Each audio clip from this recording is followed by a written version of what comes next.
Welcome to today's very, very special video. This is, what you're about to see anyway, is a Q&A with Robert Rodriguez and Jon Landau, the producer and director of Alita Battle Angel. Now, I was invited along last night to an extended preview.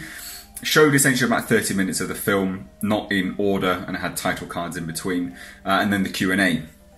Obviously I couldn't record the film, clearly, but I could record the Q&A, thankfully, so I will put this up for you. I'm recording this on my phone, that's why the quality is a little bit off. The reason why I'm recording on my phone is because I recorded the Q&A on my phone, so it's just to keep the quality the same.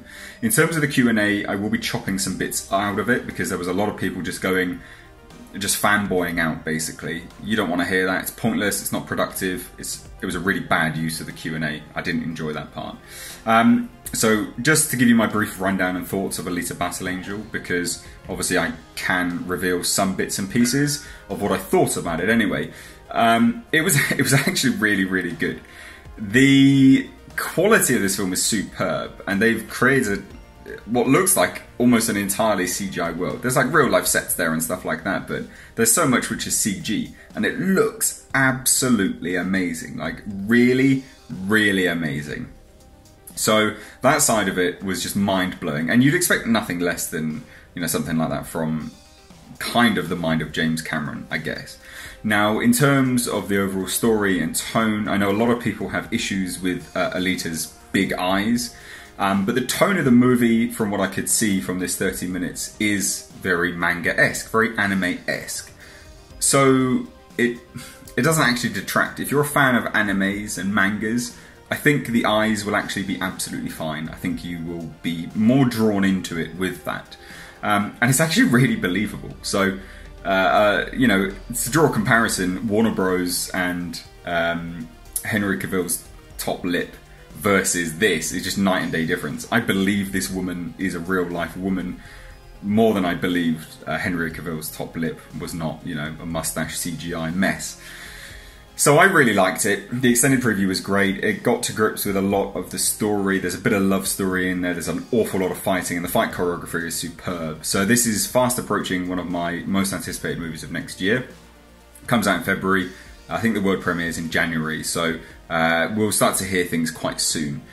Godzilla King of the Monsters is my most anticipated film, but this is up there. So I hope you enjoy the Q&A from what I could get of it, and leave your thoughts down below. And if you are new here, hit that subscribe button for more videos just like this.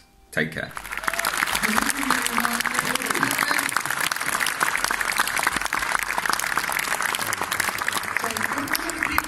Brief up front, and we're going to be back here for a Q&A together and a Q&A with you when the footage is over. But we make movies to share them, and it's really exciting for us to have this opportunity to share some scenes from Alita with you tonight. These are scenes from different parts of the movie, and there are going to be title cards in between each one that sort of set them up. All of them are in 3D, so let's start getting the 3D glasses ready to go. And we're going to start out with a little welcome from my partner, our friend, Jim Cameron. Jim Cameron. Enjoy. Jon Landau.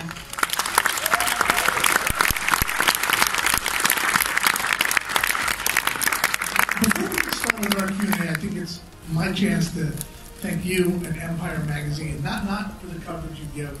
I want to start with you, Jon, because this is famously 20 years in the making, and you... 19, I've told you a million times not to exaggerate. We may have put 20 on the cover. I'm sorry if I misled anybody. But you've been there from the beginning. Obviously, you're James Cameron's long-time producing partner. What were those early days like? And by the way, I love the story of how he first found out about Alita. Do you want to share that? We first found out about Alita through our friend Guillermo del Toro, who was a fan of the material, and he shared it with us, and when we saw it, we both fell in love with it. Jim, so much so that he saw it as a movie that he wanted to direct. And Jim himself took up to the writing of the script. He ultimately worked with Alita Battle, but he finally got to a point where he was happy with the script 5 years later. At that same time, we looked at the landscape of what was possible, and we realized that we could be the impetus to push another movie Jim had written 10 years earlier, maybe into actually happening, and that movie was Avatar. And Jim really struggled for a year of R&D as to which movie that he wanted to do. And it wasn't until the very last minute that he chose to do Avatar. And once he did, and once we realized we were embarking on a series of sequels, we had to find the right filmmaker to partner with, to, as I described it, to raise our child with. And it took us a while to find that person, and we got lucky out of a social lunch that Robert had with Jim. And Robert, from your perspective, you've known Jim for quite a few years, right? Since the 90s. Yeah, I knew him I met him just before Desperado. And so he and I had been friends. We both kind of came into the business the same way, very hands-on type guys. You forget that Jim started in that really low-budget realm as well, because he makes such big, spectacular films now. Very cutting edge, but he was that kind of guy. So we had that kind of a friendship. And we actually tried to make a couple things together over the years. And then, yeah, it was just a social. I just hadn't seen him in a while. I was catching up, and he was showing me all the new art for the next avatars he was going to do, and let out that he was probably just going to make avatars the rest of his career because he had kind of built the world that way. And as a fan, I'd always heard of Battle Angel, so I asked him, well, what happens to Battle Angel? When are we going to see that? So that probably I never get a chance to make it now. But when you want to check out the script and you want to see this art reel I did, and I couldn't believe I was going to get to see some of this, what could have been another Jim Cameron movie. And I was just so blown away by the script. It was about almost 200 pages because he never had a chance to really kind of cut it down. And I offered to just give it a whack and try to get it down to a length because it didn't really need to be rewritten, it just needed to be cut down. It was all in there. Everything that you see was in there. And I gave it a shot, and he loved, the truncated version of it, and we went off the name. Did you offer, or did James Cameron say, if you can make the script work, it's yours? He did say that. He said, hey, if you can crack the script, I was never able to crack it. If you can crack it, you can direct it. So, well, I might not be able to get 5 pages out of it. Let me go. I don't even want any money or anything. I'm just going to try it. That's my summer project to even see if it's possible. But it seems like his stories, you could truncate it and it'll still have its vitality if you take out the right things, because he just writes it. It's such a complete world that he writes. Yeah, I mean, and if James Cameron sets you a challenge, you'd pretty much accept that, right? I knew we'd wanted to work together. I knew this would be the best way to do something with him because it would satisfy a couple of needs. One, to work with him, but also to see a movie that I'd always wanted to see him make, that I wouldn't get to see otherwise, and none of us would get to see otherwise because of the success of Avatars. So a chance to help contribute to bring to life the lost Jim Cameron film was too enticing to a film fan to not try and be a part of. So I was very excited on that level. We thank you.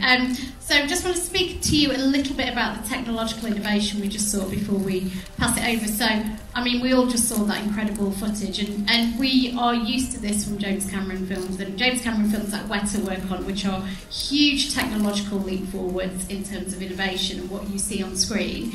Now, with this, what we're seeing obviously is, somebody who is computer generated, who is brought to life by motion capture. Performance capture. And I think we can see the results for ourselves. Can you talk a little bit about that process and kind of the quality we're seeing on screen with Alita? Well, it's really funny. When we were doing, Avatar, we said to ourselves, we want to take motion capture and turn it into performance capture. That motion capture, prior to that, we had always felt had been missing one key letter in front of it, an E, for emotion capture. And by connecting the head rig to the body performance, we were able to truly get the cast performance. When we looked at Alita, and we wanted to pay tribute and homage to the mangas in general, but also to the world that Koshiro created, and we wanted to realize her in the vision that Koshiro had for her in the mangas. And to that, we knew we had to create a CG character. We also knew that we had to take it to the next level, to go beyond what we had done on Avatar, go beyond what Caesar was in the Ape series. And Weta really embraced that. And we were able to come up with a process where Rosa Salazar, who gives us an incredible performance, where she's out there in live action sets, playing opposite actors, touching, feeling. You saw scenes that have more interaction between a CG character than a live action character that's ever been done, even in this small selection of scenes, but it was really all about getting her facial performance. And that starts with the design. That starts about going through a process where we're designing in flat art in an art department, where we then see it in the next series of iterations as a CG model. But it's not truly until it's dropped into shots that we can truly evaluate it. And even then, we're continually working on it. And Weta has, they've told us that they have more detail in a single eye of Alita's than they had in all of Gollum. So that tells you the level they'll be able to do, and their skin and their render technology. We've just challenged them to push it all. And now, in turn, what we're doing on Alita is going to benefit the Avatar sequels that we're working on, because we've learned so much through this process. And it's not just in Alita, it's, when we saw that incredible motorball action sequence, which is remarkable. Can you talk a little bit about which of your kind of favourite design pieces there were in those characters? Because it isn't a straightforward genre movie, right? There's a bit of romance, there's a bit of action. It kind of blends all of those things, which seems incredibly different from what we've seen previously. That's what Jim Cameron does. Yeah. Right? Yeah. I mean, what he does is, and he called it, when we're working on it, this is a complete vision of the future, which means you have to realize every aspect of it. You have to build this world to feel very real, and it was very different from what I was used to doing. On my movies, my movies are usually always really low budget. And I started as a cartoonist, so I tend to just go with more fantasy, whimsical fantasy. So there's different types of fantasy. So like one of my characters picks up a guitar case and fires a missile from it. I don't think the audience really needs to know how it works. Most people just go with it because it's that kind of a movie. And there's some sticklers who would be like, that doesn't work. Jim would be that guy. Jim would be the guy who says, wait a minute, how's that firing? How does that reload? And how does this guy's head not explode when he shoots it? I don't believe it. I don't buy it. It pulls me out of the movie. It doesn't work. So it's a different kind of filmmaking, and that's why his movies stand the test of time and why you can invest emotionally, because his science fiction is more based on science fact. It has to feel, especially if you're doing fantasy or science fiction, it has to feel completely real and grounded. Otherwise, you're not going to buy that she's real. So that was really cool. So to do that, I realized, okay, I have to shoot with real sets, real locations, no green screen, so that she has to sit in the frame with real actors and feel completely believable. The detail to every one of those motorball players has to be very, very sharp, because you have to believe that it's actually there. You have to believe everything in the world is there. Otherwise, you won't buy the story, you won't buy her journey. And I think that's why you can be so invested in this movie that it becomes overwhelming. You just feel like you've gone into another world. And it becomes what he set out to make, a complete vision of the future. What we did, we continued to gain inspiration from Kishiro's work. And we have motorball players in another sequence that we didn't see tonight that are right out of the graphic novels. But anytime we designed a new character, we kept in mind the world that he had created and his design aesthetic. And one of the big joys that I've had on the process of the film is when Kishiro actually came to visit the set down in Austin. And I tell people that Kishiro's a man of very few words, but when he walked on to the set, the reaction and the smile on his face said more than 1 million words could possibly say. And when I've gone to Tokyo to share with him what we're doing, to see his reaction, and for him to, I think, really believe that we lived up to the commitment that Jim made to him when Jim flew there to tell him why we wanted to do the movie and how true we'd be to the novel. It's great to have that and the whole world and the character that he created. Okay, let's throw it open to some questions from you. There are hands up already. We've got a couple of roaming mics. The little girl at the front there. Hello. How do you make it Alita look like a robot? So the question is, how do you make Alita look like a robot? Well, first, we think we make her look like a cyborg. And I'm going to explain to you what the difference is between a robot and a cyborg. A robot is completely mechanical. Alita inside of her has a human brain. And we live in a world where more and more people are being augmented today, where somebody might have a pacemaker or a prosthetic arm, but we start with the design. And we start with artists who are painting and drawing. And we come up with a look that we think is beautiful and attractive because we wanted Alita to be that. And then we work with an actress to bring her to life. So we want that combination of that manufactured body with a very emotional face. And it takes a lot of people and a lot of computer power to do that. Thank you for coming along to do this Q&A today. It looks fantastic, absolutely fantastic. It's a question mainly for Robert. I was curious about the day-to-day working on the film. How did you coordinate with Jon and Jim Cameron? Well, Jon was on the set the whole time. Jim was finishing writing the Avatar sequels, and it was actually perfect during pre-production because he had to reconfigure a couple of scripts, and his art department that he has full time on the Avatars, where I couldn't hire them if I wanted them. They're busy on those.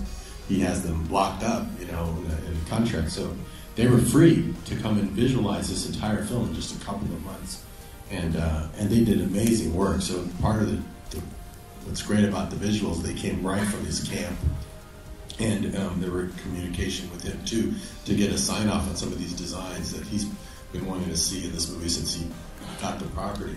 And during production, he was so good about being available, and that I could write him an email with any question. He would send back a Jim Cameron answer, which was like, broken up and very constructed, very engineered, very, very much answers everything I could ever possibly want to know about the subject, but then say, but make it your own, and you can do it your way. I'm like, I'm doing that. It's like a recipe. I'm just going to make a whole book of all the things I learned from Jim. I mean, he would give you a master class in filmmaking, so he was very, very much a great partner in that way. Was it a big change? Because obviously as a filmmaker, you write your own films, you shoot, you edit, do your own cinematography. Can you talk about that step change for you as a filmmaker in this process? Well, in this process, yeah, I mean, from time to time, I would be able to afford to hire, a great DP or a composer, or maybe sometimes get a co-editor, depending just how much money was in the purse still. But this one, I was able to get a full staff of really top tier, because of Jon and Jim too. Everyone wants to work with these guys. We're able to attract really terrific collaborators. And what's great about when you know all those jobs and you've done them, your communication with them is at just another level. You know their job, you know the challenges of their job. You won't ask them to do something that just isn't possible, which they get all the time from directors who don't know anything about those things. Like, can we make a shot like that? And it's just not possible, and it's eat up your whole day. So they give you things that are really top-level work. They're only concentrating on that job, and I'm free to direct the actors and make sure the shots are being done the right way and move at a speed that keeps the actors really fresh. So everybody being on the top of their game meant that we were being able to be really effective, really efficient, and give this really caliber of work that I'm just not used to having on my film. The film looks incredible and sounds incredible. Can fans expect anything special if they experience it in IMAX? So the question is, can fans expect anything special if they see Alita in the IMAX? Well, a couple things. One, we saw a sequence tonight that was the Ed Motorball sequence. We have some of our collaborators here in the audience tonight. We're working with a company here called Frame Store that completed all of that work for us for that sequence. And that sequence was shown, I don't know if you noticed, on a full IMAX screen. So our plan, and you're the first audience to experience that way and the first audience to hear this, is that we've gone through the movie and we've selected 40 minutes of the film to play on the full IMAX screen. To really embrace what IMAX has to offer in theaters like this and around the globe. So we're very excited to be doing that. What's the most high-tech technology you use while making the film? What is the most high-tech technology? Now, probably it's something at Weta Digital, where they are using things that I don't even understand, ray tracing for skin and details like that. On our set, though, probably the most high-tech piece of equipment we use is our 3D camera. Because you're watching a movie today that's shot natively in 3D. It's not converted. Sometimes you go to a movie and it's converted. We actually used, and Robert used a camera that Jim developed and we developed before us when he did Spy Kids in 3D, but it's the same camera system basically that we used on Avatar. And it's a controlled base where the two cameras, because to see 3D, you need to shoot with two cameras. And those two cameras are in a computer-controlled base, and it records everything the cameras are doing and that the lenses are doing. And that's probably the most high-tech piece of equipment that we had on the set. First of all, massive fan, both your works. It's not necessarily about Alita, but it's about future projects you might have in mind. I read somewhere that you might be remaking Escape from New York. And I was wondering whether the rumours were true and how far along you were. Well, I can't really say.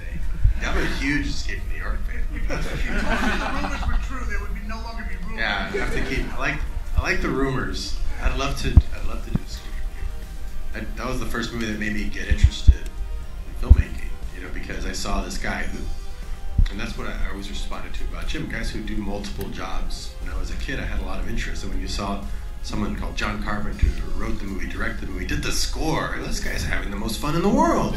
I want that job. And so that's why I became a composer and a director and editor and a cameraman and all that. And Jim was very much the same way, very hands-on, very hands-on. In fact, when I first met Jim, you know, I just went to Desperado. And then after Desperado, he came to my house and was like knocking on the door. He said, I hear you have an editing system in your house, a computer editing system, an Avid. This wasn't heard of back then. I said, yeah, it's in my living room.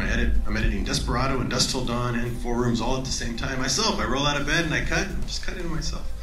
And he said, I'm doing that, Jim. I'm tired of working with editors. I'm going to tear down a room in my house. I'm going to put it in Avid. I'm going to cut my next movie. And he got an Oscar for editing Titanic. Do you think you left a little bit of troublemaker at Lightstorm? I heard you had signs put up in either place. When Jim came down to visit us, and John came down to visit me at my Troublemaker Studios in Austin, I had a Lightstorm sign up that said Lightstorm South.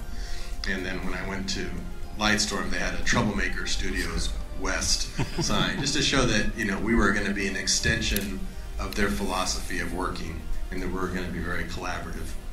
And it wasn't us running off and making our own movie, because I just know as a creator, as someone who writes his own material as well, guys like Jim, they're like Quentin too. You know, those guys don't go write a script and put all that work into visualizing a story just to hand it to someone else. They'd almost rather it not get made than not be made correctly and like the way they envision it. They don't need it to be out there. So I really wanted to make it in collaboration with them so that they felt it was still their movie. Otherwise, you know, why make it? We don't need to make that. We got avatars. And I think that showed that kind of collaboration we're gonna have, indicated it early, and is the collaboration that we ended up having throughout the entire production. And I think we can see the results of that collaboration tonight. So please join me in thanking. I just want to add one more thing, which is, you know, we got to share a little bit of what we've been working on for several years now, and we will be back here in late January in advance of our February 6th release here. And we look forward to sharing the whole movie with everybody to truly appreciate the work that Robert has done, the work that the teams of people in this room have done, and around the globe. We're excited to finally get it out there and share with everybody. And thank you for coming tonight. Please do share.